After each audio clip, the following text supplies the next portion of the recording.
Si Hanoka ay isang tipikal na estudyante sa high school na siguradong hindi siya magkakaroon ng kasintahan dahil hindi siya cool, mayaman, o matalino.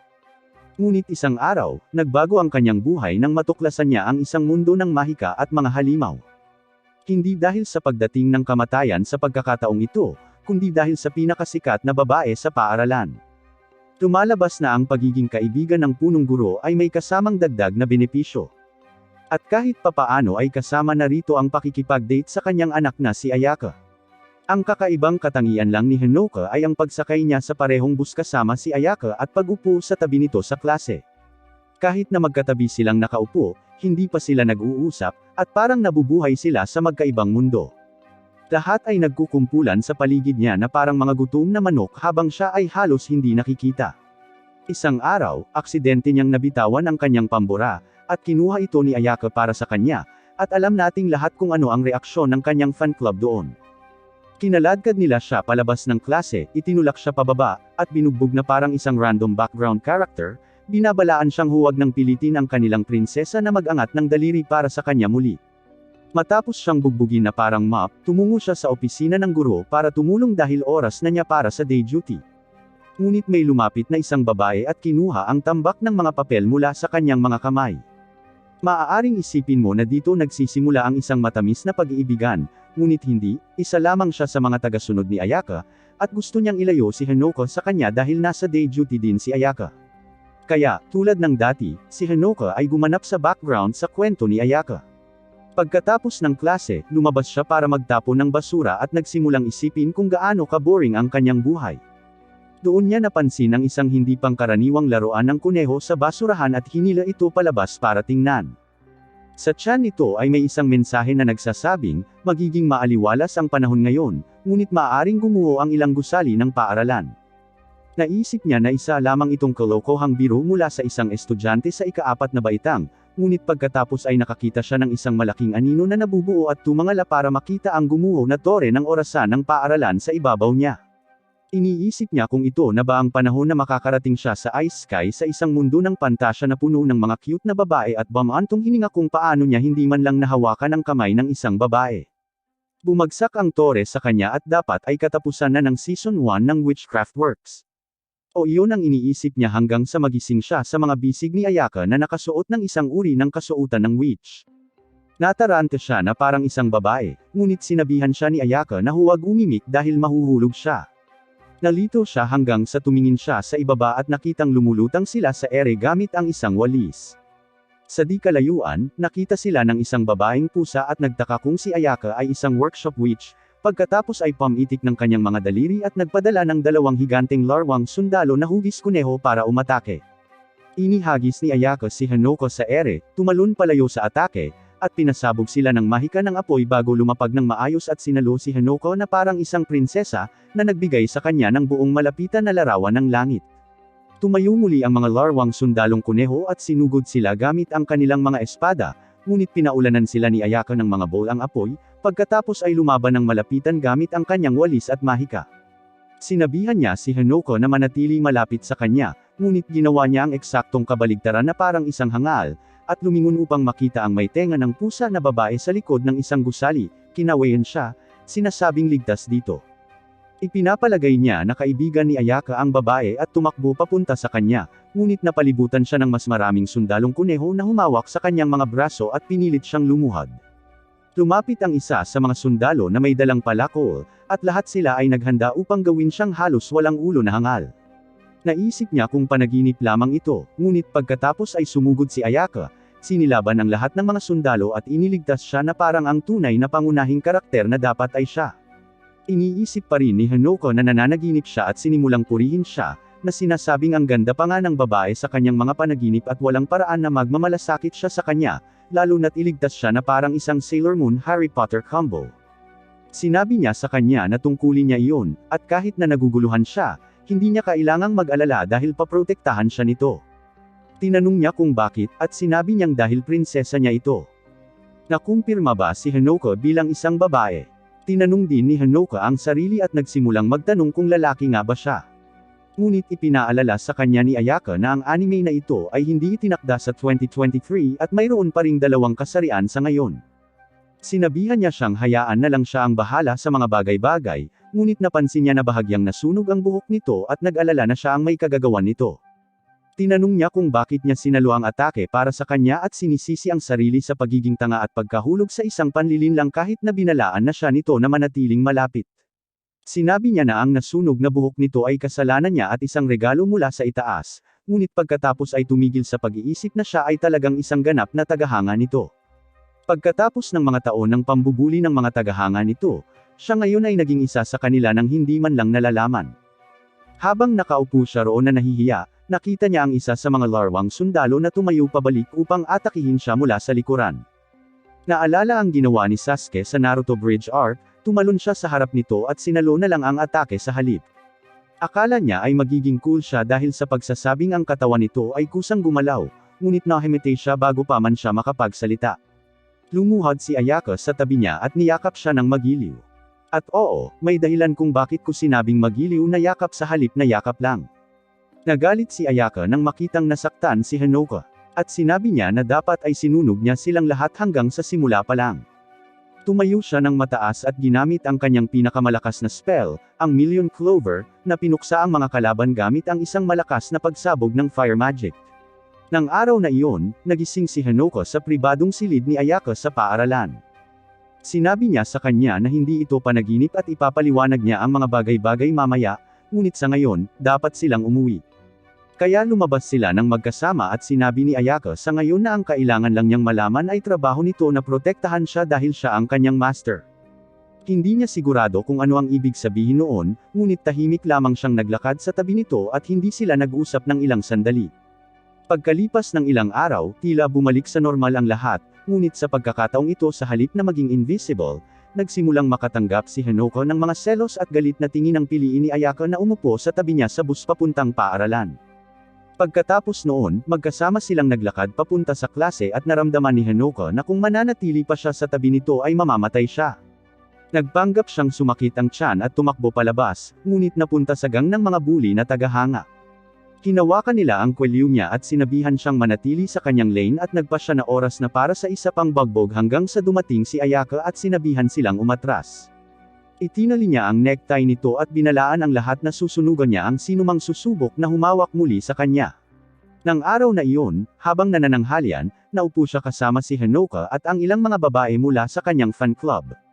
Pinakain niya ito gamit ang sarili niyang mga kamay at sinabing siya mismo ang nagluto ng tanghalian. Nasiyahan si Hinoka sa sandaling iyon ngunit hindi komportable na napapaligiran ng 20 babae na malinaw na ayaw siyang makasama.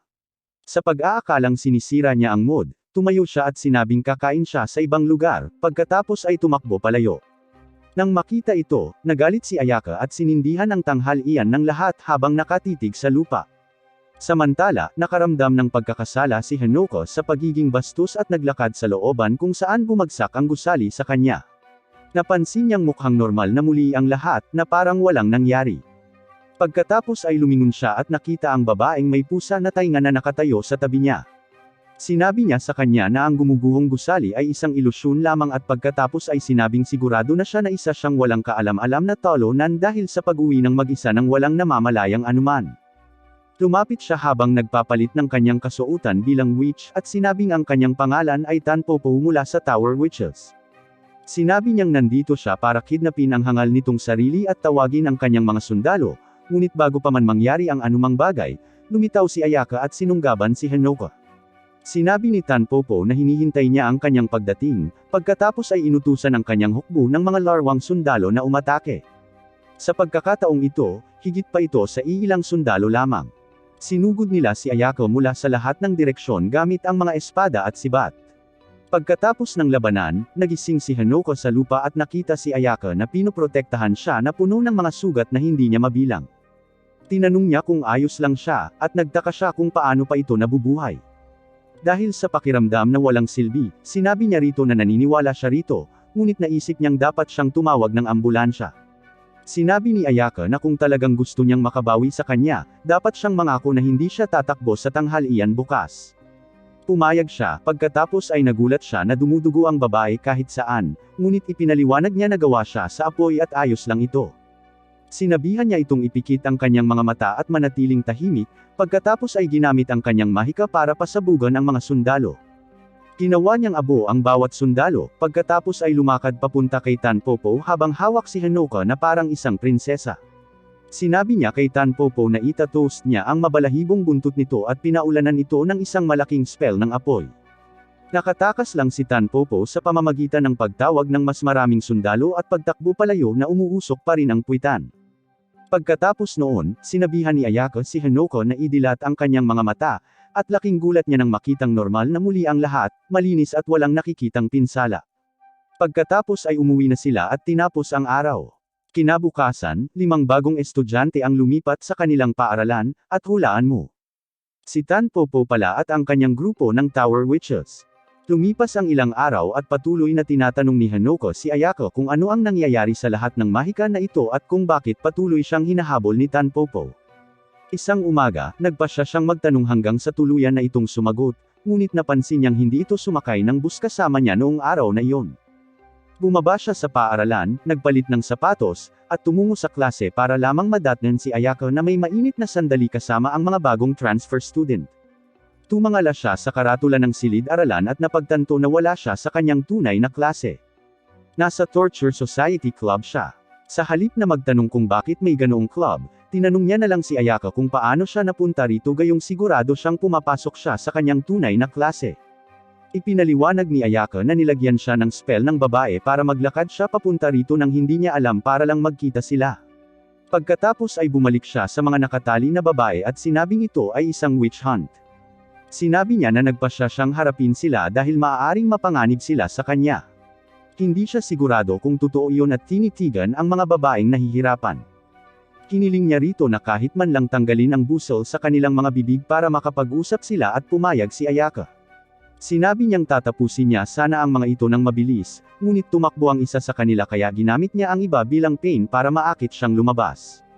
Lumapit si Hanoka kay Tanpopo at tinanong kung bakit nila siya hinahabol lahat.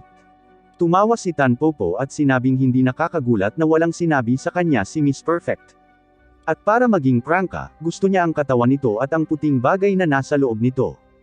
Nang marinig iyon, namula si Hanoka, hindi sigurado kung tama ang narinig niya, ngunit sinabihan siya ni Ayako na huwag paniwalaan ang lahat ng sinasabi ng kanilang mga kaaway.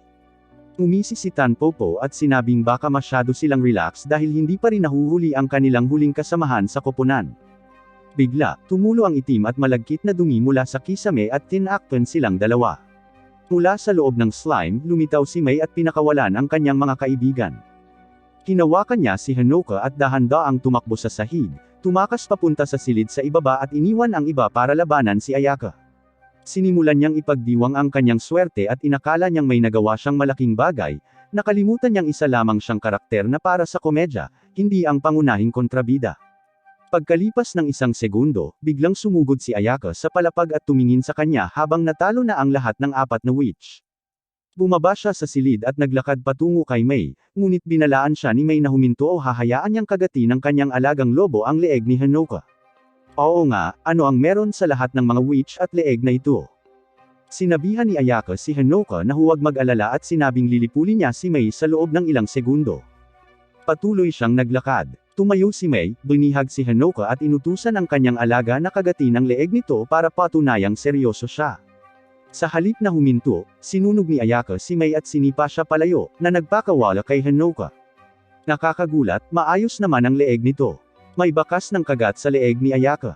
Napagtanto ito ni May at mabilis na nakatakas, hinayaan din ng kanyang mga kaibigan na umatras. Nang araw na iyon, nagising si Hanoka sa pribadong silid ng paaralan ni Ayako at napansin niyang nakasuot ito ng bandana, kahit nakalagitnaan ng tag-araw. Humingi siya ng tawad sa kanya at sinabing gusto niya talagang magkaroon siya ng mapayapa at normal na buhay. Ngunit kung magpapatuloy ang mga bagay-bagay sa ganito, patuloy siyang tatargetin ng mga Tower Witches. Sinabi niya na ang tanging paraan para matapos ito ay ang lumaban at hanapin ang nasa likod ng lahat ng ito. Ngunit ang problema ay hindi pa rin niya alam kung sino ito. Nang marinig ito, nag-isip ng mabuti si Hanoka at napagtanto na kasalanan nito kung bakit siya nasaktan at ngayon ay itinago ang pinsala gamit ang kanyang scarf. Sinabihan niya itong ipaliwanag ang lahat at hiniling sa kanya na gawin siyang apprentice. Ayaw na niyang lumaban itong mag-isa. Samantala, sa isang dessert at coffee cafe, ang headmistress ng paaralan, na siya ring ina ni Ayaka, ay nakipagkita kay Cronwar, ang kanyang dating karibal at kontrabida. Pagkatapos ng maikling pahinga na humigit kumulang 130 taon, sinabi ni Cronwar na nabalitaan niya na ang estudyante ni Medusa ang nagsimula ng gulo sa grupo ni Kazane, at marahil ngayon ay gusto na rin niyang makisali sa kasiyahan.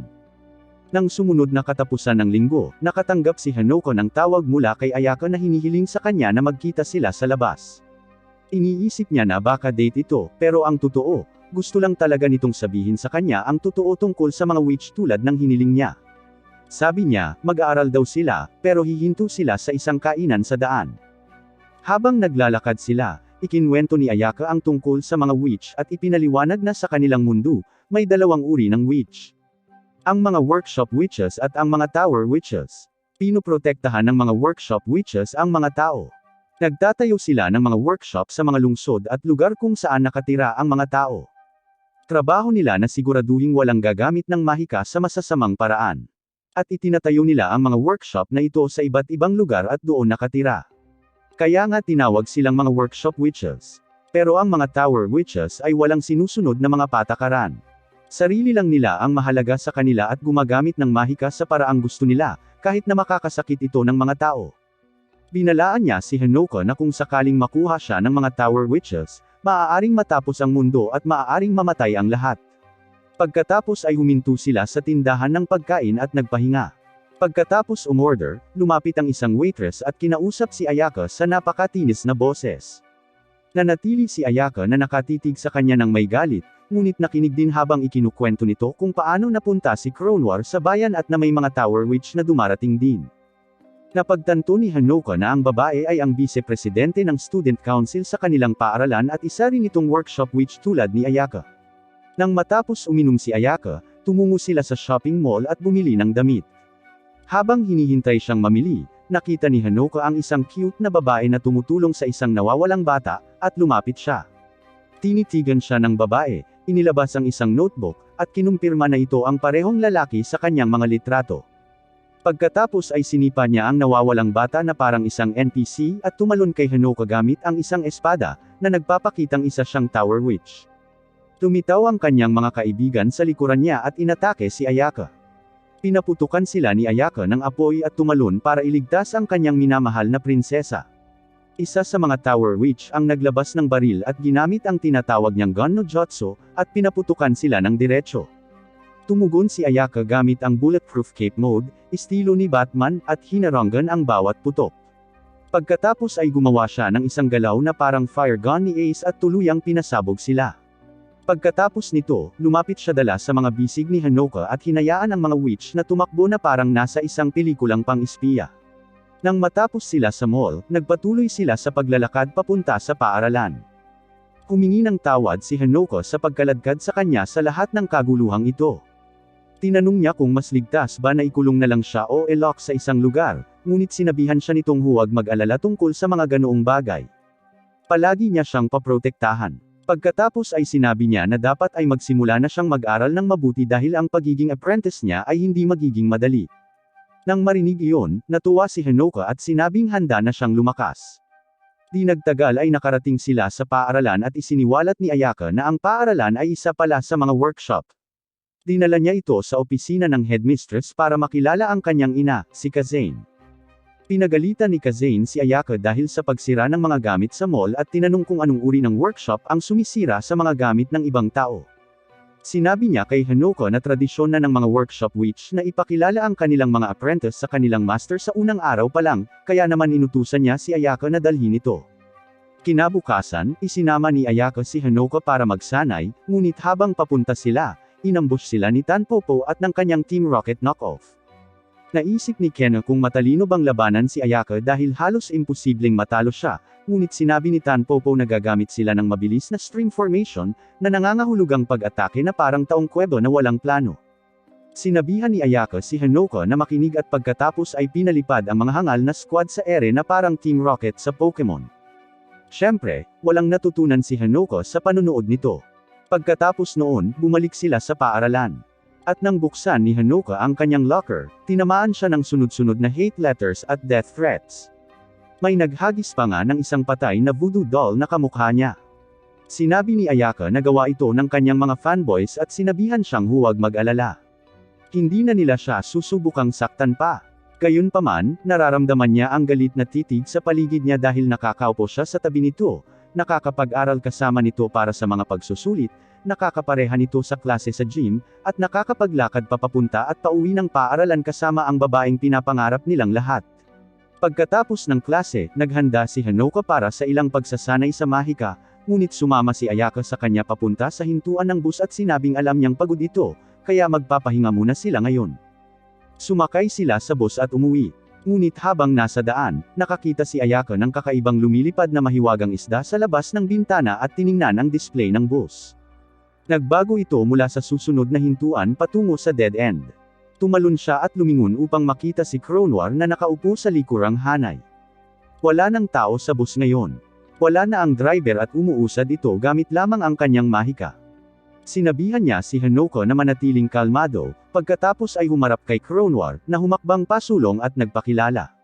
Naghanda si Ayaka para maglunsad ng isang pag-atake gamit ang apoy, ngunit pinahinto siya ni Kronwar gamit ang isang spell na tinatawag na dictatorship. Naglagay siya ng isang malakas na spell kay Ayaka, ngunit gaya ng inaasahan, iniwan siya nito ng walang kahit isang galos. Hindi maintindihan ni Hanoka kung gaano talaga kalakas si Ayaka, kaya hangal siyang tumalon sa harap niya para protektahan ito. Natawa si Kronwar sa katangahan nito at sinabing, kahit gaano pa kahirap ang gawin ng kahit sino, hindi masasaktan si Ayaka. Pagkatapos ay mahinahon siyang lumapit at sinaksak si Hanoka sa tiyan. Napaluhod siya, umiiyak sa sakit, ngunit sinabihan siya nito na tumigil sa pagpapanggap at tumayo na. Nalito si Hanoka, ngunit napansin niyang hindi naman pala ito masakit at hindi man lang siya dumudugo. Nang sandaling iyon, bumagsak si Ayaka sa sahig, at nakita niyang dumudugo ang babae mula sa parehong lugar kung saan siya sinaksak. Ipinaliwanag ni Kronwar na ito ay dahil sa isang espesyal na kakayahan na tinatawag na damage transfer, na nangangahulugang anumang pinsalang nakatadhana para sa kanya ay diretsyong mapupunta sa kanya, hanggat malapit sila. Ipinagpatuloy niya sa pagsasabing ang dahilan kung bakit may kakayahang iyon si Ayaka ay dahil nakipagkontrata siya rito. Ang kontratang iyon ay nagpapahintulot sa kanya na gamitin ang espesyal na kapangyarihan sa loob niya upang maging isang walang kapantay na witch. Ngunit bilang kapalit, kailangan niya itong protektahan mula sa bawat panganib. Pagkatapos ay sinabi niya na kung talagang gusto niya itong iligtas, ang kailangan lang niyang gawin ay bigyan ito ng higit na kapangyarihan gamit ang puting bagay sa loob niya. At hindi iyon ang iniisip mo. Ang tinutukoy niya ay isang espiritu sa loob niya, tulad ng fox na may 9 na buntot sa Naruto. Inabutan niya ito ng kumikinang na candy at sinabihan itong kainin ito kung gusto nitong ilabas ang tunay nitong kapangyarihan. Sinubukan niyang pilitin itong ipakain sa kanya, ngunit hindi hahayaan ni Ayaka na nakawin ng isang maliit na weirdo ang unang halik ng kanyang alaga. Kaya, nagpakawala siya ng isang putok ng berdeng apoy na nagpatumba kay Kronwar. Oo, gumagana ang lahat salamat sa purong plot armor.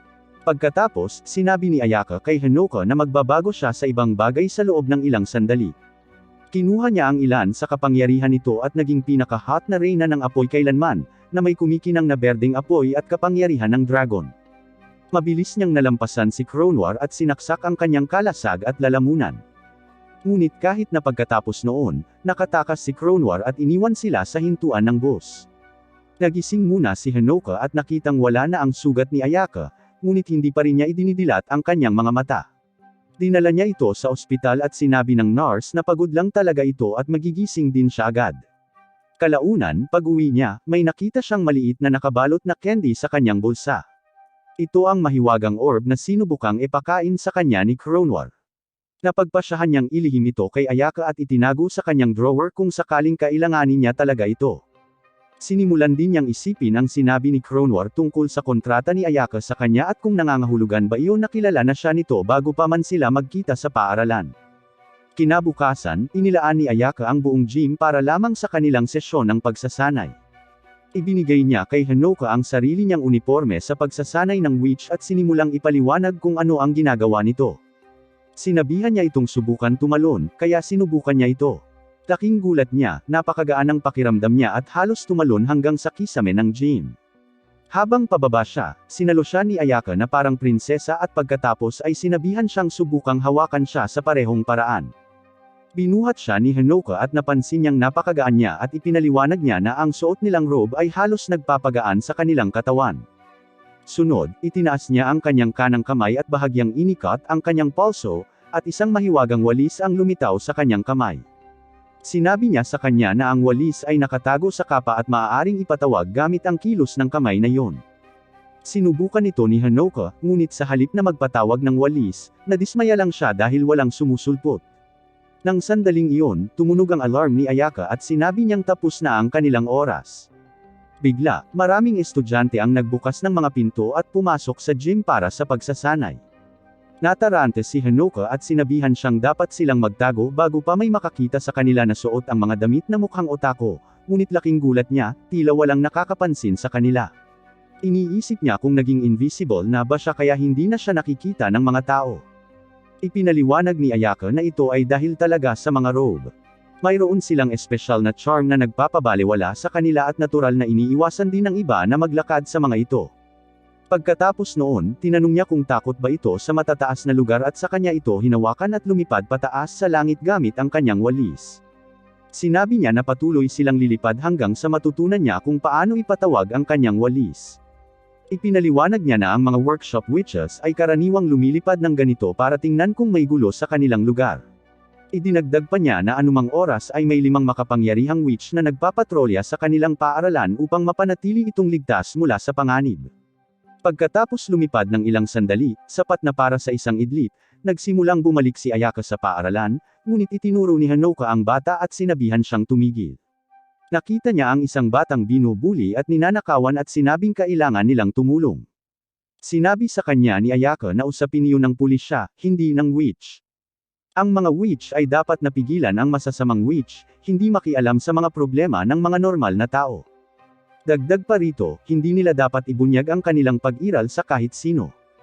Hindi gusto ni Hanoka ang patakarang iyon at sa wakas ay ipinatawag ang kanyang walis at sumugod sa aksyon.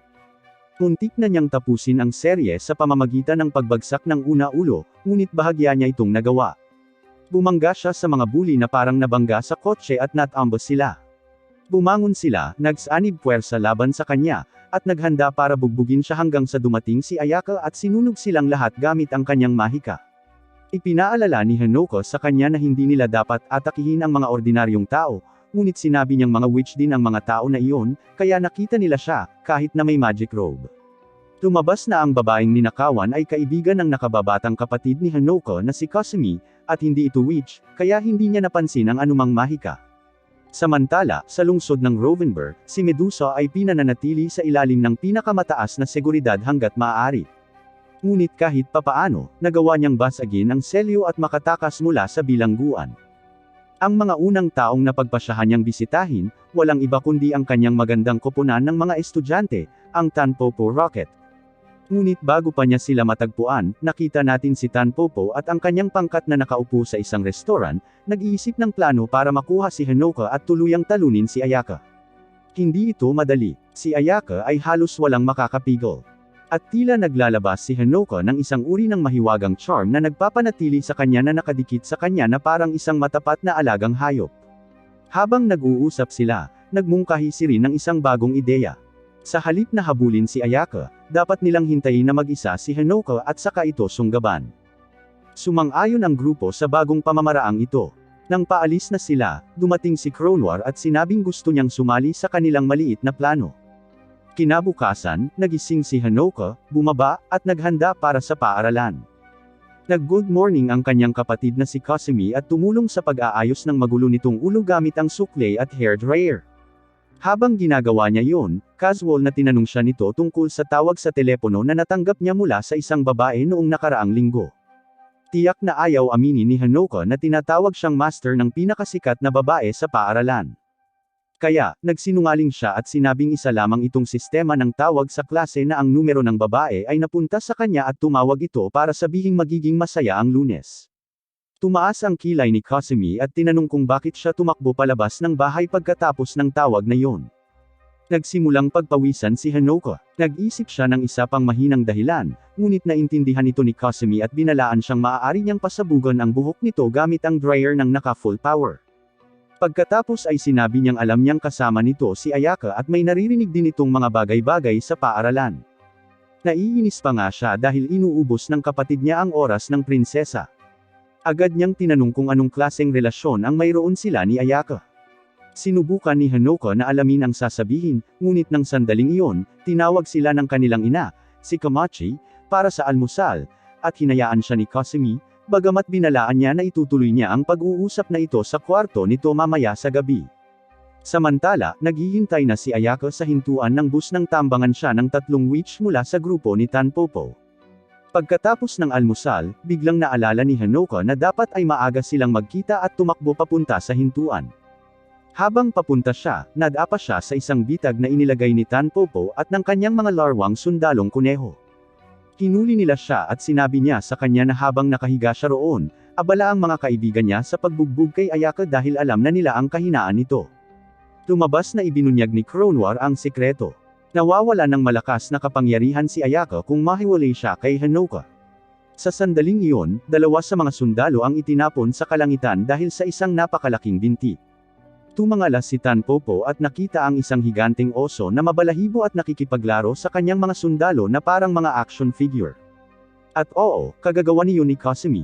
Lumabas na isa rin pala siyang workshop witch. Nagalit si Tanpopo dahil nasira ang kanyang plano at naglabas ng isang higanteng sundalong kuneho, na nagpasimula ng isang laban ng mga higanti. Nagsimula ang oso laban sa kuneho. Sa una, mukhang nananalo ang oso, ngunit biglang gumawa ng malungkot na galaw ang kuneho, nabigla ang oso at tumama ang isang sorpresang suntok sa mata.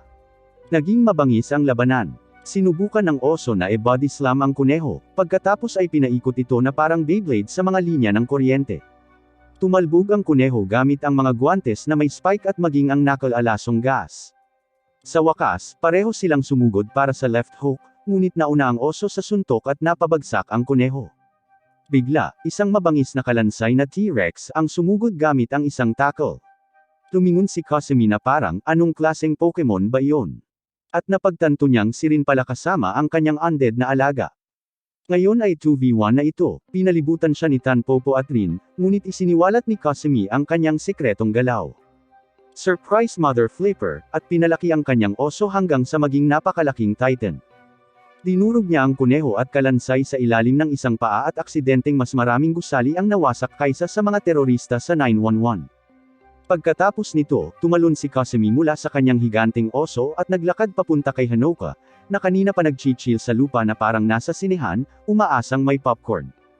Tinanong siya ni Hanoka kung tungkol saan ang lahat ng iyon, at tinanong siya ni Hanoka kung ano sa palagay niya kung sino sa tingin niya ang nagpoprotekta sa kanya sa lahat ng oras na ito nang wala ang prinsesa. Nang mabanggit si Ayaka, hinawakan ni Hanoka ang kanyang mga kamay at sinabing kailangan nila siyang iligtas. Ngunit umikot ng mata si Kasumi at sinabing ang sobrang lakas na baka ay hindi nangangailangan ng kaligtasan, kailangan lang ng bakasyon at itinuro si Ayaka na mahinahong nakaupo sa paa ng oso at nagbabasa ng kanyang libro. Bumaba si Ayaka at tumakbo si Hanoka sa kanya, paulit-ulit na nagpapasalamat sa pagiging ligtas at sa pakikipaglaban sa mga witch. Nang mapanood iyon, nainas si Kasumi at sinabing siya ang dapat pasalamatan. Pagkatapos ay sinabi niya kay Ayaka na napagkasunduan nilang paprotektahan siya ni Kasumi tuwing Sabado at Linggo at mga pista opisyal at inaalagaan siya ni Ayaka sa paaralan at sa bus. Ngunit sinira ni Ayaka ang kasunduan nang ilabas siya noong nakaraang linggo. Habang nagtatalo sila kung sino ang magbabantay sa kanya, biglang may napagtanto si Hanoka. Lahat ng sinabi ni Kasumi kanina tungkol sa pagiging binubuli at hindi pag-alam tungkol sa kanya at si Ayaka ay puro kasinungalingan lamang. Umisi siya at sinabing ang pang-aasar sa kanya ay trabaho niya bilang nakababatang kapatid nito. Pagkatapos ay nagseryoso siya at sinabi kay Ayaka na binalaan sila ng headmistress na mahigit 30 tower witches ang nasa lungsod na ngayon. At kahit hindi pa sila kumikilos, malamang na nangangahulugan ito ng isang malaking bagay na paparating. Samantala, lumipat tayo kay Kazay na binubuksan ang TV ngunit nakita natin ang kalahati ng lungsod na bumagsak mula sa paghaharap ng oso at kuneho. Bamantong hininga siya at iniisip kung gaano kalalim ang utang na kailangan niyang bayaran para maayos ang lahat ng gusot na ito. Pagbalik sa lungsod, sinabi ni Ayaka kay Hanoka na baka gusto niya itong protektahan ng buong oras at dapat silang magkasamang lumipat. Sa ibang lugar, may binabalak na naman si Kronwar. Pinapunta niya ang kanyang Croco Boy para hanapin ang bawat Tower Witch sa lungsod at tipunin sila sa kanyang base. Kasabay nito, nakatanggap si Kazane ng tawag mula sa Rothenburg. Tungkol ito kay Medusa. Nakatakas siya. Kinabukasan, pumunta sina Ayaka sa bahay ni Hanoka at Kasumi para tanungin ang kanilang ina kung maaari siyang humingi ng pahintulot na panatilihin si Hanoka kasama niya 24/7. Laking gulat nila, agad na sumang-ayon ang kanilang ina, si Komachi, at nagbahagi pa ng isang kwento mula sa kanyang mga araw sa paaralan. Sinabi niya na noong high school pa siya, naging malapit siyang kaibigan ng isang malakas na babae na kilala bilang Dragon Tooth. Ang babaeng iyon ay walang iba kundi ang ina ni Ayaka na si Kazane. Naging malapit silang dalawa kaya gusto na nilang magpakasal sa isa't isa. Pero dahil hindi pa 2023, kinailangan nilang magpakasal sa mga lalaki. Kaya, nangako sila na ikasal ang kanilang magiging mga anak sa isa't isa, ibig sabihin ay engaged na sina Hanoka at Ayaka bago pa man sila ipanganak. Tumanggi si Kasumi na tanggapin ito at sinabing hindi niya hahayaang umalis ng ganoon kadali ang kanyang kuya. Sinabi sa kanya ni Komachi na kailangan na niyang tumanda at ang ginagawa lang niya ay pilitin itong gumawa ng mga bagay para sa kanya buong araw. Sinabi ni Kasumi na karapatan niya yun bilang nakababatang kapatid niya, ngunit nang hindi yun gumana, kinampas lang siya ni Komachi sa lupa at hinaila, sinigawan si Hanoka na kunin ang mga gamit nito at tumakas. Pagkatapos noon, sabay na lumabas sina Ayaka at Hanoka at tinanong niya kung ayos lang ba sa kanya na tumira kasama siya ng mag-isa. Sinabi niya na walang lalaki sa mundo ang hindi gugustuhin iyon. Pagkatapos ay sinabi niya na ang buong bagay ay parang nostalgia. Sinubukan ni Ayaka na tapusin ang kanyang iniisip na parang nagkakilala sila noon, ngunit kahit gaano nila subukan, hindi nila matandaan kung kailan. Sinabi niya na malabo rin ang kanyang sariling mga alaala. Pero ang isang bagay na malinaw niyang natatandaan ay ang kanyang misyon na protektahan ito gamit ang lahat ng kanyang makakaya. At ngayon, nagsisimula na siyang maniwala na may isang taong malapit sa kanilang kapangyarihan ang may kagagawan nito, na parang bahagi ito ng isang mas malaking plano. Maya-maya, huminto ang kanyang sasakyan at pinagbuksan sila ng pinto ng driver. Napagtanto ni Hanoka na ang pagiging anak ng headmistress ay nangangahulugan na si Ayaka ay talagang mayaman. Nakarating sila sa kanyang bahay, o mas katulad ng kanyang gusaling kasing laki ng kaharian. Pumasok sila sa loob at sinalubong ng mga tila 1,000 katulong. Sinabi ni Ayaka na ang kanyang kwarto ay nasa isa sa mga itaas na palapag, kaya sasakay sila ng elevator. Habang paakyat sila, nagtataka si Hanoka kung sino nga ba ang nakatira sa isang 41 palapag na bahay. Sa wakas ay narating nila ang kanyang kwarto, ngunit nang buksan nila ang pinto, nakita nila ang 3 katulong na nasa loob na naging bato. Nakatayo sa likuran nila si Medusa, na nagsabing napagod na siya sa paghihintay. Pumasok si Ayaka at mabilis na sinabihan si Hanoka na manatili sa 12 palapag. Isinara niya ang mga pinto ng elevator sa likuran niya. Nagbago siya sa kanyang full flame-wielding battle form at nagsimulang labanan si Medusa gamit ang lahat ng kanyang makakaya. Samantala, nakatayo si Hanoka sa likod ng pinto. Naguguluhan kung bakit siya pinapaalis ni Ayaka, lalo na't lagi siyang iginigiit nitong manatili malapit. Naisip niya na malamang na masyadong malakas ang kalaban sa pagkakataong ito. Pagkatapos ay naalala niya na kung lalayo siya ng husto kay Ayaka, mawawala ang kanyang malakas na kapangyarihan.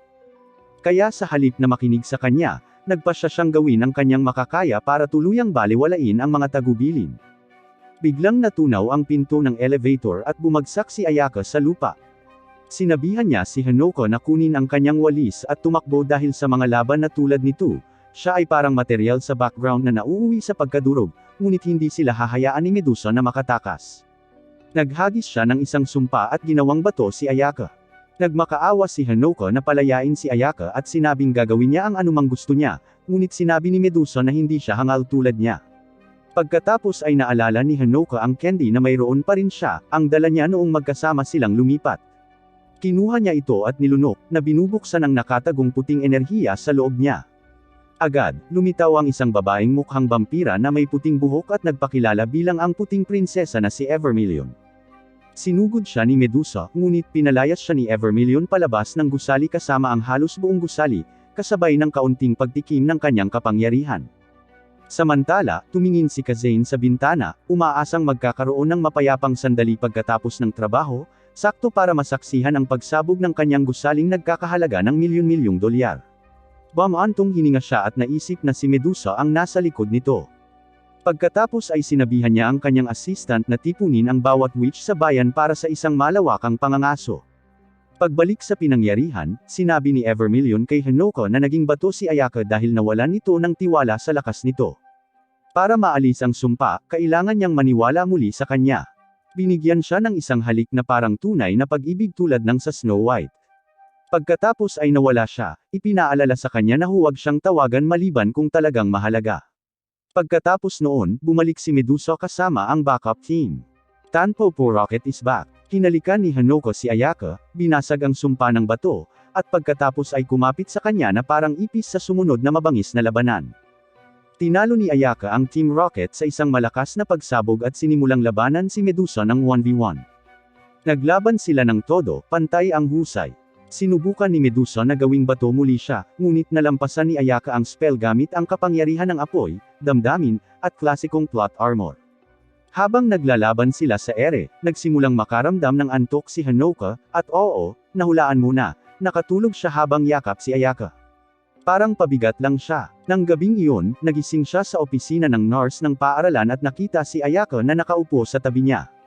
Tinanong niya kung panaginip lang ba ang lahat ng nangyari. Sabi niya, hindi, totoo ang lahat. Pagkatapos ay hinila niya ang kurtina para ipakita si Medusa at ang kanyang mga estudyante na payapang nakahiga sa kama sa tabi ng kanila. Natarante si Hanoko, ngunit sinabi ni Ayaka sa kanya na ipapaliwanag niya ang lahat mamaya at hindi na sila magkaaway. Isinara niyang muli ang kurtina, yumuko, at hinalikan ito, sinasabing gumaganti lang siya sa kabutihan. Kalaunan, nagpa siya silang bumalik sa bahay ni Hanoko dahil literal na nasira ang bahay ni Ayaka. Lumabas si Kasumi para magpalipas ng gabi matapos siyang ipatawag ni Kazane. Habang sina Ayaka at Hanoko naman ay nagkita-kita sa ina nito sa bahay.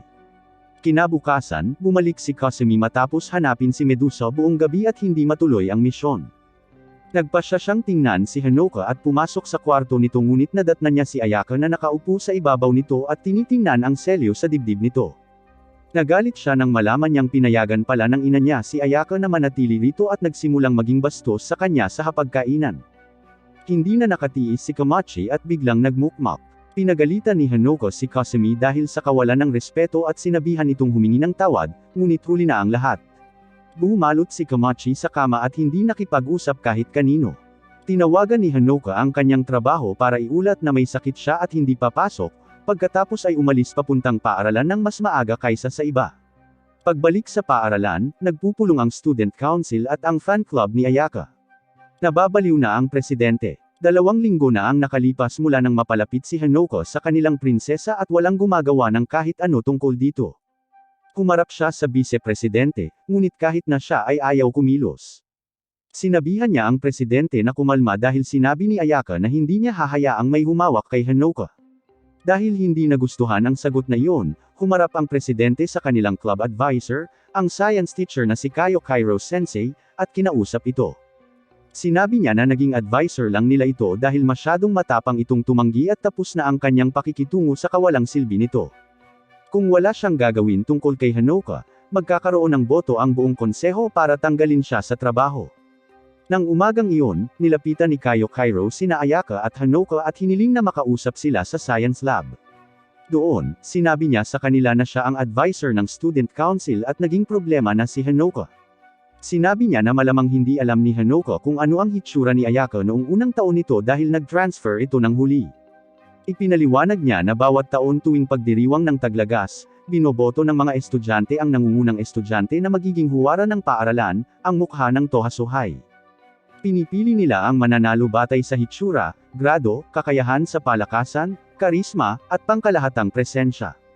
Ang mananalo ay kinoronahang prinsipe o prinsesa. Pagkatapos ay sinabi niya na ang issue ay kung ang mga kakaibang chismis ay magsisimulang kumalat tungkol sa mananalo, magiging magulo ang mga bagay-bagay, lalo na kapag ang mga chismis na iyon ay may kinalaman sa isang lalaki. Sinubukan ni Hanoko na ipagtanggol ang reputasyon ni Ayaka, ngunit sinabi ni Kayo Kairo na hindi mahalaga kung ano ang kanilang tunay na relasyon. Dahil hindi niya pag-aari si Ayaka, siya ay pag-aari ng paaralan. Hiniling niya kay Hanoko na lumayo ng mabait. Nagsimulang makaramdam ng kawalan ng katiyakan si Hanoko, ngunit sinabihan siya ni Ayaka na huwag masyadong maging malungkot. Ipinaliwanag niya na ang tradisyon ay nagmula sa isang lumang alamat tungkol sa isang anghel na minsang bumaba sa daigdig at kumuha ng mga klase tulad ng isang regular na estudyante, kaya naman napakahalaga ng papel ng prinsesa.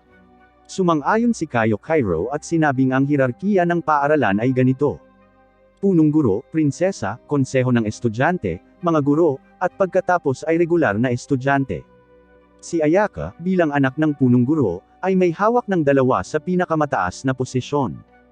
Walang sinuman ang makakapagsabi sa kanya kung ano ang gagawin, ngunit ang problema ay maaaring matanggal siya sa trabaho ng konseho.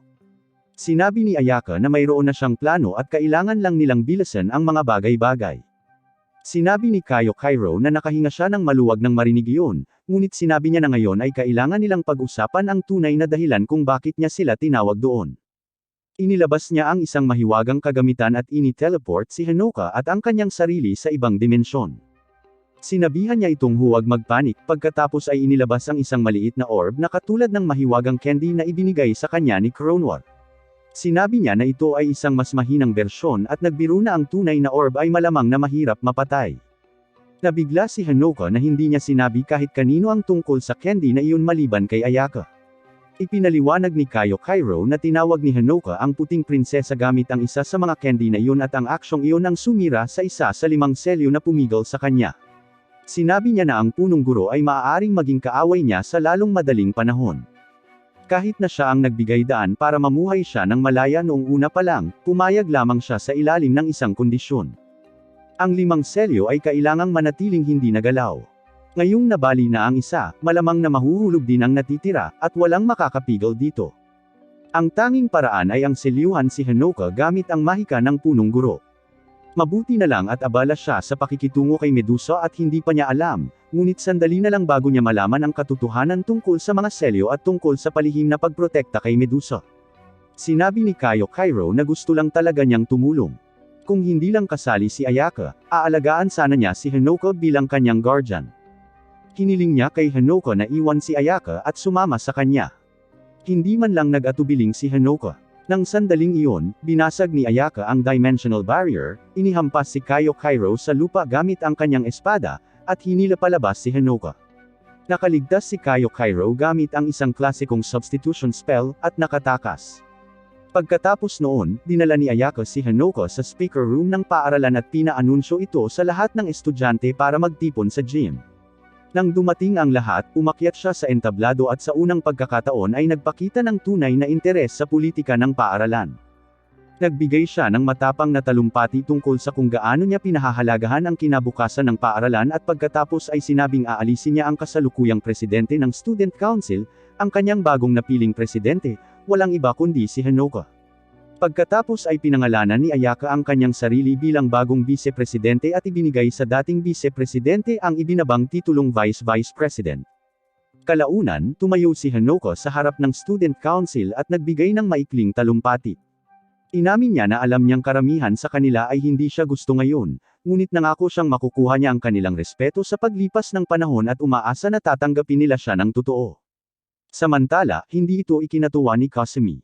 Tapos na niyang panuurin si Ayaka na nakawin ang kanyang kapatid, kaya nagpasya siyang bawiin si Hanoka ng sapilitan.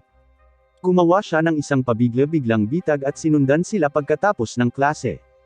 Nang pumasok ang dalawa sa isang tindahan ng laruan, at lumabas si Hanoka para huminga, dinukot niya ito gamit ang kanyang higanting oso, hinagisa ng kotse si Ayaka at pinatulog ito gamit ang mga sleep injection.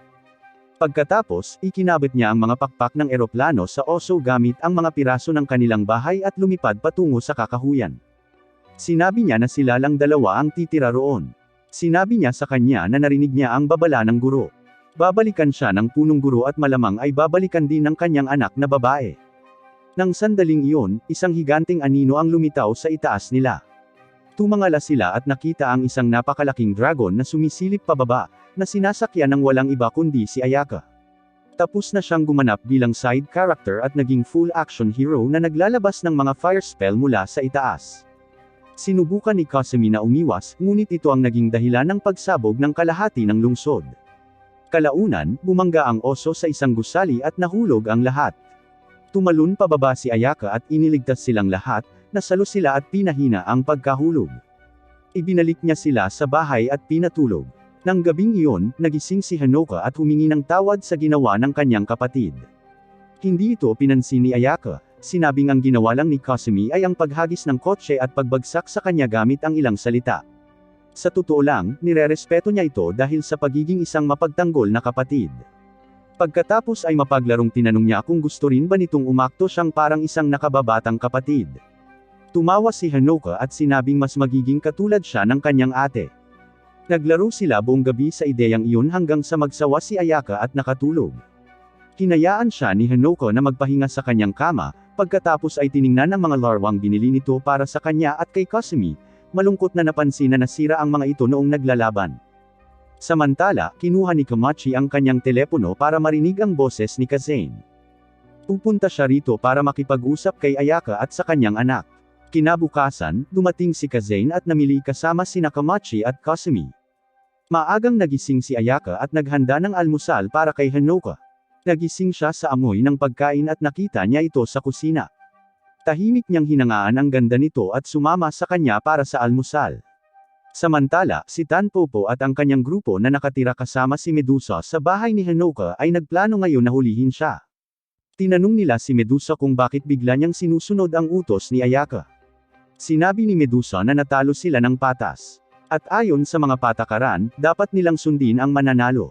Hanggat naaayon ang kanilang mga layunin, wala pa siyang dahilan para kumilos.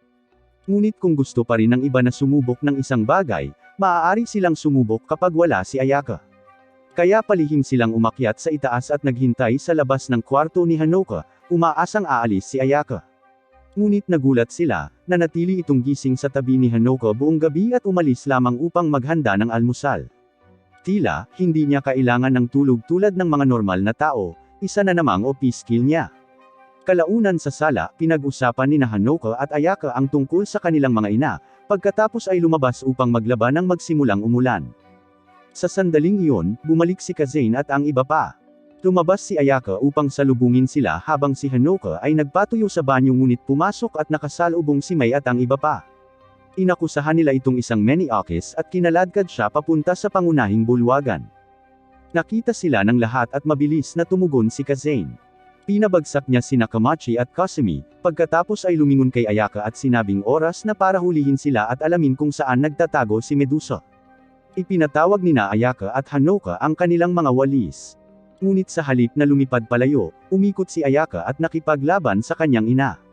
Sinabihan ni Kazane si Hanoka na pigilan siya sa pagiging matigas ang ulo.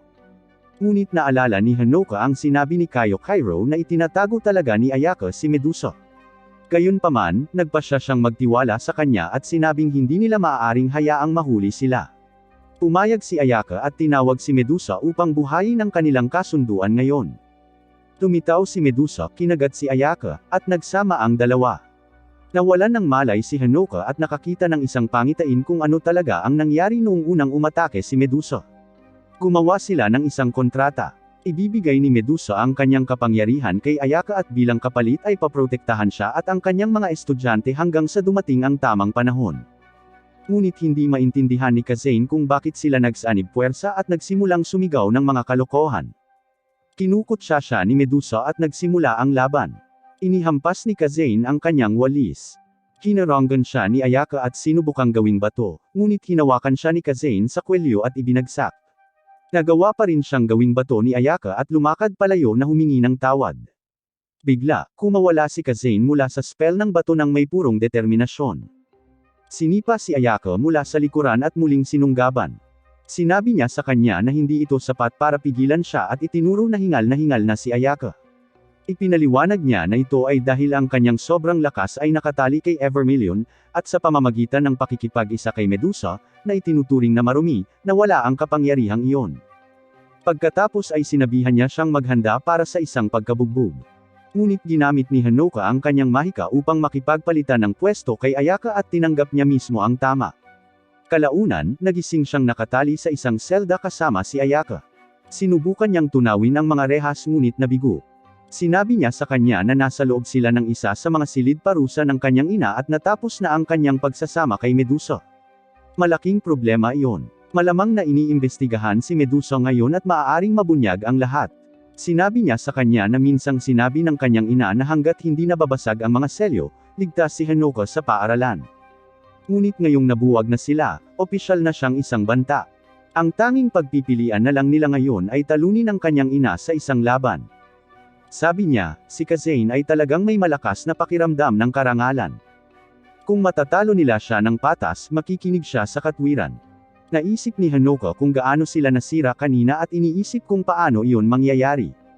Ngunit sinabi ni Ayaka na may isang pagkakataon pa rin na ang lahat ay nakasalalay sa kanyang kapangyarihan. Samantala, pabalik sa paaralan, si Kazane ay naglalaro ng shogi kasama si Kronwar. Casual na nagtanong si Kronwar tungkol kay Medusa. Bumuntong hininga si Kazane at sinabing nasasabik siyang tanungin siya, ngunit may ilang mga witch mula sa Rothenburg na may mga opisyal na utos at dinakip si Medusa. Habang humihigop siya ng tsaa at nagtatampo dahil sa sesyon ng pagpapahirap ng guro, sumabog ang gusali ng kanyang paaralan. Tumingin siya sa labas at nakita sina Ayaka at Hanoka na nakatayo sa mga guho. Lumipad siya palabas at sinigawan muli si Ayaka dahil sa pagsira ng isa pang gusali. Itinaas lang ni Ayaka ang kanyang espada at sinabing matatalo niya ito. Tinanong ni Kazane kung bakit sinusubukan siyang labanan ni Ayaka at sinabihan siyang tumigil sa panggugulo, isuot ang kanyang uniforme at alisin ang kanyang sarili sa mga guho. Pinagalitan niya silang dalawa dahil sa pagtakas sa bilangguan at sinabing uuwi na sila at bukas na nila lilinisin ang kalat. Lumabas sina Ayaka at Hanoka na nakahinga ng maluwag dahil wala siyang nalaman tungkol sa mga seal.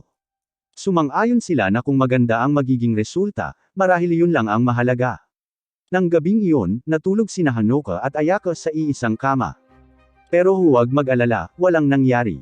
Dahil malapit sila sa isa't isa, nagkaroon ng kakaibang panaginip si Hanoka na nagpapakita ng mga alaala mula sa nakaraan ni Ayaka. Nakita niya ang panahon kung kailan dinala ni Kazane ang mga anak na babae ng dalawang witch para maging kaibigan ni Ayaka at tulungan siyang makibagay. Ang dalawang iyon ang naging una niyang tapat na tagahanga at pangatlong pwesto at vice-presidente ng konseho ng mga estudyante. Naging malapit sina Connie at Toko kay Ayaka at napansin nilang kahit nahihirapan siyang makihalubilo, mahusay siya sa lahat ng bagay, sa alindog, grado, at sports. Sa paglipas ng panahon, sinimulan nila siyang hangaan ng husto kaya bumuo sila ng isang ganap na fan club na kalaunan ay humantong sa pagiging opisyal na prinsesa ng paaralan ni Ayaka. Ngunit isang araw, nakita ni Ayaka si Hanoka na naglalakad palapit sa kanya kasama ang kanyang kapatid na babae, at may kung anong kuminang sa loob niya. Iyon ang sandaling pumunta siya sa kanyang ina at sinabing natagpuan na niya ang taong dapat niyang protektahan. At doon nagsimula ang paglalakbay ni Ayaka bilang tagapag-alaga ni Hanoka. Kinabukasan, nagising si Kasumi, naglakad sa kusina, at sinubukang alalahanin ang nangyari kahapon. Binuksan niya ang pinto, at nakita ang hapagkainan na puno ng Team Tanpopo rocket. Lumabas na hinayaan sila ni Kazane. Ang tanging inaalala niya ay si Medusa. At dahil wala na silang ibang mapupuntahan, lumipat na lang sila. Hindi masaya si Kasumi. Pagkatapos maghanda, tumungo siya sa kwarto ni Hanoka para gisingin ito at muling nadatnan si Ayaka na nasa ibabaw niya. Sa pagkakataong ito ay nakadamit na parang nurse, sinasabing tinitingnan niya ang kanyang selyo. Pagkatapos mag-almusal, naglakad na ang lahat papunta sa paaralan. Parang bumalik na sa normal ang lahat. Puno ng mga hate mail at sulat ang locker ni Hanoka na humihiling sa kanya na umalis sa student council at gaya ng dati, nagkakamali siya sa mga sagot sa klase kahit na sinusubukan niya. Sa tanghalian, tumungo sina Hanoka at Ayaka sa cafeteria. Bigla, nakarinig sila ng mga nabasag na salamin at nagmamadaling bumaba at naabutan ang mga estudyanteng nagkakalat ng basura sa paaralan.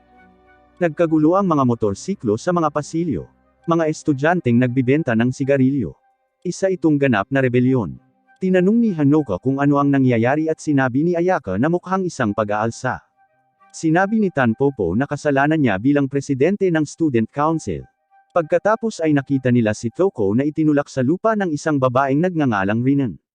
Iniabot niya kay Hanoka ang isang sulat na humihiling na pumunta siya sa gym ng mag-isa ng 2:30 p.m. Tiyak na hindi pala kaibigan ang tono ng sulat. Ipinaliwanag ni Toko na noong nagpapatrolya siya sa gabi, nakita niya ang dating presidente ng student council sa isang bar kasama si Rinan.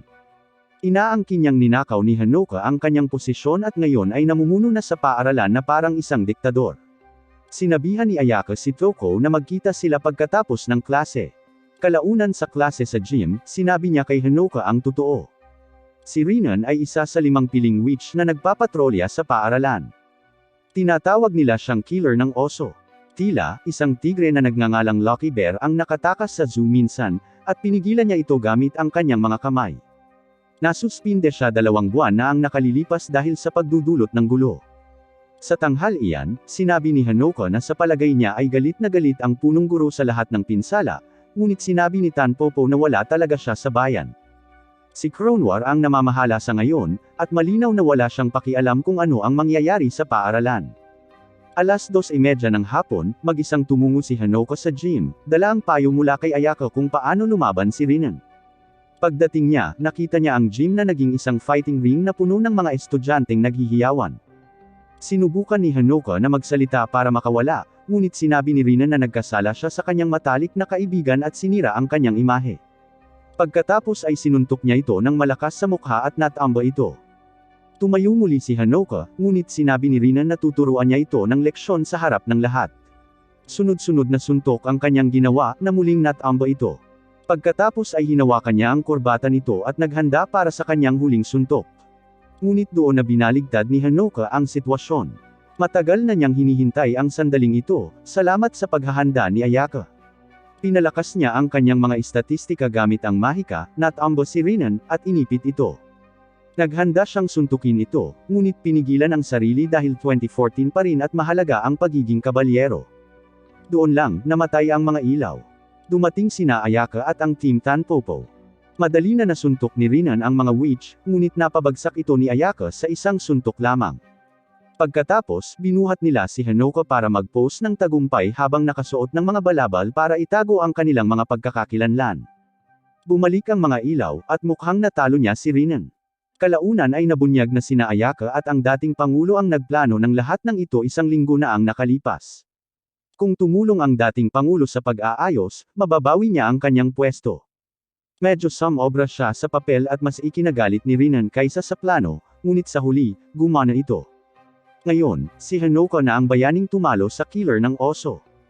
Nagtetrend ang pangalan nito online at ang mga YouTuber sa lahat ng dako ay nagre-react sa kanyang laban. Malaking panalo ito para kay Hanoko bilang Pangulo ng Student Council. Pagkalipas ng ilang araw, dinala ni Ayako si Hanoko sa tuktok ng isang mataas na gusali at sinabing oras na para sanayin siya sa Magic Combat. Nalilito si Hanoko. Palagi niyang sinasabi na masyadong mapanganib ito. Alam daw niyang palihim itong nagpa-practice at nagtatago ng mga bagay mula sa kanya at hindi niya gusto yon. Nagpatawag siya ng isang fire familiar at sinabihan siyang labanan ito gamit ang kanyang mahika. Pinaputukan siya ng familiar na nagpatambo sa kanyang kwitan. Sinabihan siya ni Ayako na ipatawag ang sarili niyang familiar, ngunit tinitigan lang siya ni Hanoko na parang, ano? At nagtanong kung paano. Umatake muli ang familiar, at nasugatan ni Hanoko ang kanyang siko. Mabilis na tumakbo si Ayako para tulungan siya, ngunit tumayo si Hanoko at itinulak siya pabalik. Sinabihan niya itong maging matapang na guro kung may matututunan siya. Tinitigan siya ni Ayako ng saglit, pagkatapos ay binuhat siya at inihagis palabas ng gusali. Sinabihan niya itong ipatawag ang isang lumilipad na pamilyar o masiyahan sa pagkahulog. At nang biglaan, napagtanto ni Hanoko na nagkamali talaga siya. Habang nahuhulog si Hanoko, hinabol siya ng pamilyar na apoy at sumunod si Ayako gamit ang kanyang walis. Habang nahuhulog, sinubukan ni Hanoko na isipin ang isang bagay na pinakamahalaga sa kanya, isang bagay na maaari niyang ipatawag. Bago pa man bumagsak sa lupa, naalala niya si Ayako na nakasuot ng swimsuit at damit pang nurse. At kahit papaano ay sapat na yun para ipatawag ang isang higanting mahiwagang avatar na si Ayako na nakasuot ng kumpletong damit pang nurse. Tunay na isang man of culture. Sinuntok ng higanting avatar na Ayako ang isang gusali sa harap nila na aksidenteng nagpabagsak sa isang pader at tumambad kay Kaio Kairo Sensei na nakikipagti kay Kronwar. Mahinahong sinabi ni Kronwar na isa itong seryosong mahika at hindi sana ito magagamit ni Hanoko nang hindi binubuksan ang pangalawang selyo. Tinanong din niya kung saan nagpunta si Kazane, sinasabing nababagot siya nang wala siya. Samantala, nawala ng malay si Hanoko dahil sa sobrang paggamit ng mahika at inuwi siya ni Ayako para magpahinga. Sa ibang lugar, nasa malalim na ilalim ng lupa si Kazane at sinusuri ang isang kakaibang sumasabog na ron at isang nakatagong tunnel. Nilapitan siya ni Rinan, na nagsabing sinabi sa kanya ni Toko kung saan siya matatagpuan. Tinanong ni Rinan kung ano ang ginagawa niya roon at nakinig si Kazane habang sinasabi ni Rinan na isang witch na tinatawag ang sarili na mensahero ng tore ang lumitaw at sinabing lahat ng tao sa lungsod ay isa na ngayong bihag. Pagkalipas ng isang linggo, habang nawawala pa rin si Kazane, tumungo sina Ayaka at Hanoko sa paaralan para sa mga pagsusulit. Samantala, sa wakas ay nakatagpo ni Kazane ang witch na ang pangalan ay Weekend. Sinabi sa kanya ni Kazane na alam niya ang tungkol sa mga bomba at ipinapalagay na narito siya para makipagtawaran para kay Hanoka. Tumango si Weekend, ngunit sinabing hindi siya narito para makipagkasundo. Sinimulan niyang ipaliwanag kung paano gumagana ang mga labanan ng mga witch. Kadalasan, ang mga witch ay maaari lamang maglaban sa isa't isa, ngunit hindi maaaring manakit ng mga sibilyan. Iyon ay dahil sa isang malaking pananggalang na barrier na inilagay ni Kazane sa buong bayan.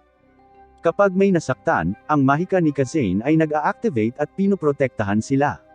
Dahil sa kanyang napakalaking mana pool at mabilis na paggaling, mapapanatili niya ang kalasag magpakailanman. Ngunit pagkatapos ay nagtanong si Weekend, ano ang mangyayari kung ang buong lungsod ay sumabog ng sabay-sabay? Kahit na sa lahat ng mana na iyon, ang pagprotekta sa lahat ay maaaring tuluyang maubos si Kazane. At kapag siya ay bumagsak, magkakaroon ng oras si Weekend para habulin si Hanoka. Pagkatapos niyang sabihin iyon, nagpaputok siya ng mga rune bomb na nakatago sa buong lungsod. Ang mga pagsabog ay nagpahina sa lahat, ngunit ang barrier ay nagligtas sa mga sibilyan. Gayunpaman, bumagsak si Kazane dahil sa labis na magic.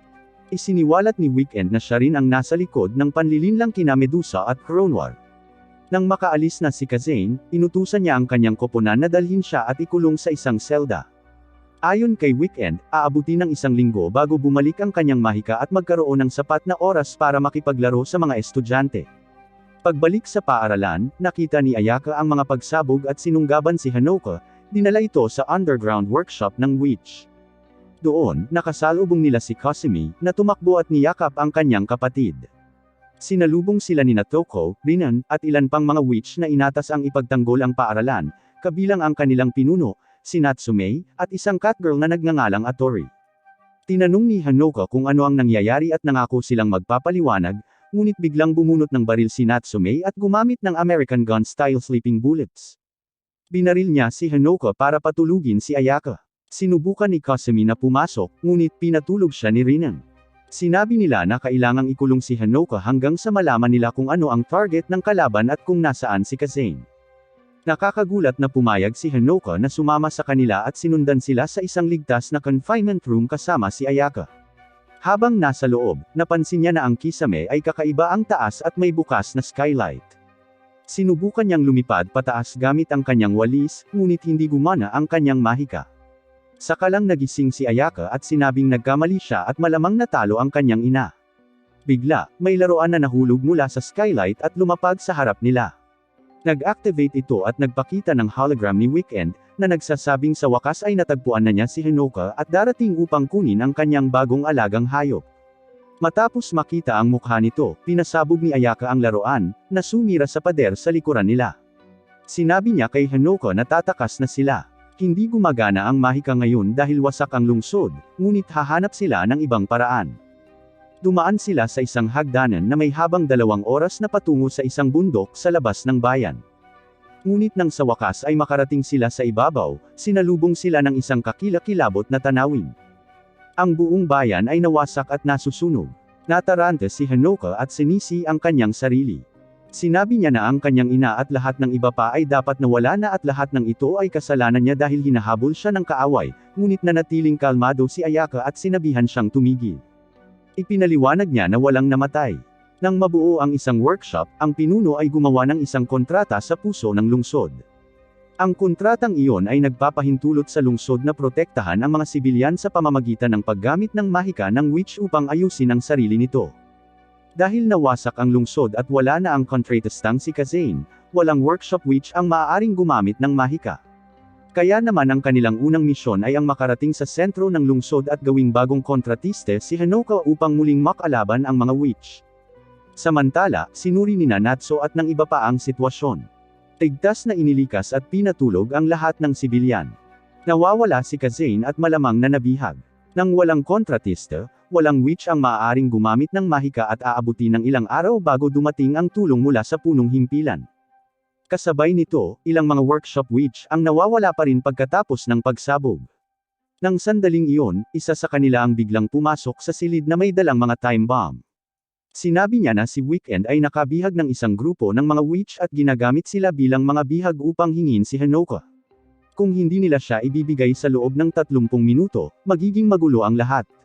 Samantala, nakipagtulungan si Kasumi kay Tanpopo at sa kanyang barkada upang bantayan si Weekend, na nakatayo sa bakuran ng paaralan na napapalibutan ng mga nahuling witch na may suot na mga bomba. Tinanong ni Tanpopo si Kasumi kung ano ang gusto niyang gawin nila. Sinabi ni Kasumi na sa ngayon ay sila na lamang ang maaaring gumamit ng mahika at dapat silang magsimulang magtrabaho sa kanyang bahay. Pagbalik sa tunnel patungo sa puso ng lungsod, patuloy na gumagalaw sina Ayaka at Hanoka hanggang sa lumitaw ang isa sa mga kakampi ni Weekend, si Gibraltar.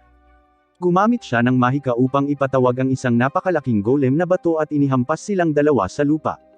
Hinawakan ni Gibraltar si Ayaka at sinubukang itama ang huling atake, ngunit tumalikod si Ayaka at sinipa siya ng diretso sa mukha. Tumawa si Gibraltar, iniisip na ang isang regular na sipa ay hindi makakasakit sa kanyang nakabaluti na katawan, ngunit mali siya. Sinanay si Ayaka sa martial arts ng kanyang ina at hindi niya kailangan ng mahika para sumira ng isang tao. Natalo niya si Gibraltar at nagpatuloy. Pagbalik sa underground workshop base, sinubukan ni Natsume na pawiin ang mga bomba ng mag-isa. Ngunit nang tumuntong ang oras ng 18 minuto, nagpa siya silang harapin si Weekend ng direkta. Kasabay nito, nagising si Cronwar at nakitang wasak na ang bayan. Sinabi sa kanya ng kanyang partner na si Weekend ang naglabas ng impormasyon tungkol kay Hanoka. Napagtanto ni Cronwar na nangangahulugan ito na matatalo ni Weekend si Kazane, at walang paraan na hahayaan niyang umalis ang isang malakas na tao nang walang laban. Hinarap ni Natsume at ng iba pa si Weekend at sinabihan siyang sumuko, ngunit ngumiti lamang si Weekend at sinabing wala pang 12 minuto ang natitira. Kung gusto nilang mabuhay, dapat nilang ibigay si Hanoka. Inamin niya na hindi rin siya malakas. Ngunit kahit na matalo nila siya, hindi nila mapipigilan ang mga bomba. Nag-umpisang magtaka si Kasumi kung hindi ba si Weekend ang kumokontrol sa mga bomba, at kung may iba pa bang tunay na banta. Humayo siya para hanapin ang partner ni Weekend sa gusali. Pagbalik sa tunnel, narating ni Hanoka ang puso ng lungsod at sinundan ang mga hakbang ni Ayaka para gawin ang bagong kontrata. Malapit nang matapos ang oras. Sinugod ni Rinan at ng iba pa si Weekend at sa sandaling iyon ay naramdaman nila ang pagbabalik ng kanilang mahika. Natapos na ni Hanoka ang kontrata. Nang bumalik ang mahika, pinatay nila ang lahat ng bomba at natalo si Weekend. Ikinulong nila siya sa isang magic ceiling cell, ngunit ginulat niya sila gamit ang mga pisikal na granada para makatakas. Pinasabog niya ang buong lugar, suot ang bakal na baluti sa ilalim ng kanyang damit para mabuhay. Pagkatapos ay nakipagkita siya sa kanyang partner at nagpaputok ng huling bugzo ng mga bomba, na nagpabagsak ng mas maraming workshop witch. Kinutya niya si Hanoka gamit ang kanyang contract link, hinamon siyang iligtas sila. Sinubukan ni Hanoka na bumangon at tumulong, ngunit hinedbot siya ni Ayaka at sinabing siya mismo ang haharap dito. Sa ibang lugar, natunto ni Kasumi at ng kanyang team ang partner ni Weekend at nakipaglaban. Mayroon siyang copy magic na nagpapahintulot sa kanya na gamitin ang mga kapangyarihan ng kanyang kalaban. Ang sumunod ay isang laban ng Titan style. Ang higanteng kulay rosas na oso ni Kasumi na si Mitch laban sa kanyang madilim na bersyon. Nagbanggaan sila sa isang epikong showdown. Mukhang panalo si Kasumi hanggang sa ang laban ay naging dahilan ng pagguho ng isang bahagi ng paaralan, habang si Tanpopo at ang kanyang grupo ay nasa loob pa rin. Ginamit ni Kasumi ang kanyang oso para iligtas sila, ngunit sinamantala ng kalaban at pinabagsak siya. Mukhang masama ang mga bagay hanggang sa lumitaw si Medusa sa kanyang anyong tao, ginawang bato ang kalaban at sinabi sa kanyang mga estudyante na parurusahan niya sila mamaya dahil sa paggawa ng masamang trabaho. Tumakbo siya palayo, hinabol ng mga witch ng Rothenburg. Pagbalik sa opisina ng NARS, dumating si Atori para tingnan si Hanoka. Sinabi sa kanya ni Ayaka na mataas ang lagnat nito dahil sa stress sa pagbuo ng kontrata. Sinabi ni Atori na tapos na ang kanyang misyon at binigyan si Ayaka ng update. Si Cronwar ngayon ay nangangaso ng mga Tower Witch. Sinabihan din niya si Ayaka na huwag nang masyadong mag-alala tungkol kay Hanoka. Nagpasalamat si Ayaka sa kanya at hiniling na bantayan ito habang pupunta siya upang talunin si Weekend ng tuluyan. Kinuha niya ang kanyang espada at lumipad patungo sa simbahan kung saan nagtatago si Weekend. Hindi nag-aksaya ng oras si Ayaka at pinasabog ang sarili kay Weekend, ngunit napaatras siya ng isang pagsabog sa ere. Sinabi ni Weekend na wala siyang malakas na kakayahan tulad nina Ayaka o Kazane. Kaya naman gumugol siya ng mga taon sa pagtatanim ng mga bomba sa buong lungsod. Ngayon, puno ng mga patibong ang lugar. Wala nang pag-asa si Ayaka. Patuloy silang naglaban. Pinabagsak ni Weekend ang bubong na tinamaan si Ayaka, ngunit bumangon si Ayaka mula sa mga guho. Ang kanyang mahika sa apoy ay ganap ng gumana. Nagpatuloy ang laban at nagawa ni Ayaka na talunin si Weekend sa malapitang labanan. Ngunit nang malapit na siyang mag-relax, tinamaan siya ng isa pang pagsabog at sumabog sa pinto. Ipinakita ni Weekend na mayroon siyang higanteng mga manika na pinapagana ng mana at ipinadala silang lahat upang salakayin si Ayaka. Samantala, sa paaralan, sina Hanoka at Kayo Cairo ay inatake ng isa pa sa mga kakampi ni Weekend. Ginamit ni Kayo Cairo ang kanyang mahika upang maibalik si Hanoka sa totoong mundo. Nagising siya at tinanong si Atori tungkol kay Ayaka, ngunit sinabihan siya nitong magpahinga dahil sa kanyang lagnat. Noon lamang, nakatanggap siya ng tawag mula kay Kayo.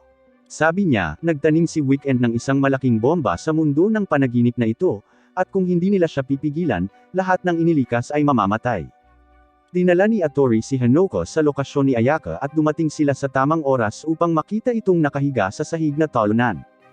Hinawakan siya ni Hanoka at sinabi sa kanya kung ano ang nangyayari at kailangan nilang talunin si Weekend. Binigyan niya ito ng pahintulot na gamitin ang kanyang mga kapangyarihan at ginawa iyon ni Ayaka. Tubos niyang sinira si Weekend, walang pagpipigil. Hiniling niya na malaman kung nasaan ang switch ng bomba. Umiti si Weekend at sinabing huli na ang lahat at inactivate ang bomba. Nang magsimulang mamatay ang lahat, tumayo si Hanoka at sinubukang tawagan muli si Evermillion. Sinubukan siyang pigilan ni Ayaka, ngunit nawalan siya ng malay. Sa kanyang panaginip, nagkita muli sila ni Evermillion. Sinabi niya na masyadong maaga siyang bumalik at hindi siya dapat patuloy na umasa sa kanya. Alam niya kung bakit siya narito. Gusto niyang ibalik ang lahat at lahat ng nawasak.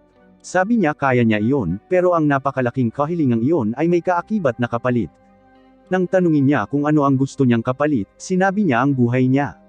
Pero ipinaalala niya sa kanya na kung mamamatay siya, ang kontrata nila ay aalisin din ang buhay ni Ayaka. Nag-atubili siya, pagkatapos ay pumayag. Sabi niya wala nang ibang paraan. Bumuo sila ng kontrata at ginamit niya ang buong kapangyarihan ni Evermillion. Bigla, bumalik ang buong lungsod. Lahat ng tao ay buhay at ang lahat ay naibalik na parang hindi sumabog ang mga bomba. Niyakap siya ni Ayaka, ngunit humingi ng tawad si Hanoka sa pagsasakripisyo ng kanyang buhay at ng sa kanya. Tumanggi siyang mangyari iyon. Tumayo siya at sumigaw kay Evermillion, inialay ang sarili niyang buhay. Naglaho ang kanyang mahiwagang kapangyarihan at siya ay bumagsak. Nakaligtas si Hanoka, ngunit bago pa man siya makaiyak, biglang sinaksak siya ni Weekend sa likod. Sinabi niya sa kanya na sinira niya ang lahat at ngayon ay kutsilyo na lang ang natitira sa kanya. Sabi niya ay ipapadala niya ito sa kabilang buhay para makasama si Ayaka. Pero hinawakan ni Hanoka ang talam, hinayla ito palabas, at sinuntok siya pababa sa lupa. Pagkatapos ay pumaibabaw siya sa kanya, inihampas ang kutsilyo sa sahig sa tabi niya, at sinabing tapos na siyang panuuring magdusa ang mga tao. Kahit ilang beses niyang subukang sirain ang buhay nito, pipigilan pa rin siya nito sa bawat pagkakataon. Nawalan siya ng malay dahil sa sugat. Tiningnan siya ni Weekend, bumantong hininga, at sinabihan ang kanyang partner na gamutin siya. Sinabi niya na may ilang araw pa sila bago bumalik si Kazane. Gayunpaman, habang paalis sila, nakasalubong nila si Kronwar at ang kanyang partner na buwaya, na naglakad-lakad sa kanya. Pagbalik sa paaralan, maayos ang lahat, ngunit si Hanoka ay umiiyak sa tabi ng walang buhay na katawan ni Ayaka. Pumasok si Atori at nakatanggap ng tawag mula kay Kayo, na nagsabing matagumpay ang misyon, ngunit masyadong sawi si Hanoka para mag-alala. Ikinwento niya sa kanila ang lahat ng nangyari. Napagtanto ni Kayo Cairo na may hindi magandang nangyari. Hindi dapat nagawang ipagpalit ni Ayaka ang kanyang buhay para sa kanya. Tanging ang kontratista lamang ang makakagawa ng ganoong uri ng kasunduan. Napansin ni Hanoka na mainit pa rin ang katawan nito kahit hindi na ito humihinga. Nakaisip siya ng ideya. Sinabihan niya si Atori na gumuhit ng magic circle at ilagay si Ayaka sa loob. Sinabi niya na sa palagay niya ay pilit na sinira ni Ayaka ang kanilang kontrata at ibalik ito. Kailangan niyang gumawa ng bago. Hiniwa niya ang kanyang kamay at nagpatulo ng dugo sa dibdib nito, pagkatapos ay nag-atubili. Sa halip na halikan ang mga labi nito, hinalikan niya ang noo nito. Maya-maya, napabuntong hininga si Ayaka at nabuhay muli. Kalaunan sa kanyang panaginip, muling nagkita sina Hanoka at Kaio at Evermillion. Ipinaliwanag niya na ilang taon na ang nakalilipas, gumawa si Ayaka ng hiwalay na kontrata sa kanya. Kung sakaling mamatay o mangailangan ng tulong si Hanoka, isusuko ni Ayaka ang kanyang kontrata kay Evermillion, na nagpapahintulot sa kanya na gamitin ang kanyang sariling kapangyarihan. Kaya, nang wakasan ni Ayaka ang kontrata, ginamit lamang ni Hanoka ang kanyang kapangyarihan upang ibalik ang lungsod. Nangangahulugan nito na nakansela ang kanyang kasunduan kay Evermillion. Samantala, hinamon ni Crownoir si Weekend sa isang one-on-one duel at tuluyan siyang winasak na parang isang side character na nakaharap sa pangunahing bayani sa isang tournament arc. Nadismaya siya na napakahina ni Weekend at naisip niyang pahirapan siya dahil lang sa pag-aaksaya ng oras niya. Ngunit nang sandaling iyon, dumating si Kazane at sinabing gusto niya si Weekend para sa parusa. Nabigla si Weekend. Akala niya ay mawawalan pa rin ng mahika si Kazane ng ilang araw. Sabi ni Crownoir, hindi, 20 oras lang ang itinagal niya para mag-recharge. Nang tanungin kung bakit hindi siya sumipot ng mas maaga, sinabi ni Kazane na gusto niyang ang mga bata ang humawak ng mga bagay-bagay kahit minsan lang. Ngayon naman ay siya na ang maglilinis ng kanilang kalat. Nag-aaway sina Kazane at Crownoir kung sino ang magpaparusa kay Weekend. Ito ay isang epikong labanan sa pagitan ng dalawang pinakamalakas na witch. Tumagal lamang ito ng ilang minuto at si Kazane, gaya ng dati, ang nanalo. Kinabukasan ng umaga, nagising si Hanoka sa kanyang silid. Binati siya ni Ayaka at sinabing oras na para sa paaralan. Habang papunta sila, tinanong ni Hanoka kung ayos lang siya. Sinabi niya na matatagalan bago gumaling ang kanyang mahika, ngunit ayos lang siya kahit wala ito. Bigla, inambush silang muli ng Team Tanpopo Rocket. Sinubukan nila ang kanilang karaniwang galaw sa paghuli kay Hanoka, ngunit pinatunayan ni Ayaka, kahit walang mahika, na siya pa rin ang reyna. Hinawakan niya sa ulo sina Tanpopo at may muntik na silang madurog. Mabilis silang humingi ng tawad at bumalik sa normal ang lahat. Ngunit doon nagtatapos ang video na ito. Tandaan na i-like at mag-subscribe sa channel. Salamat sa panunood at magkikita tayo sa susunod.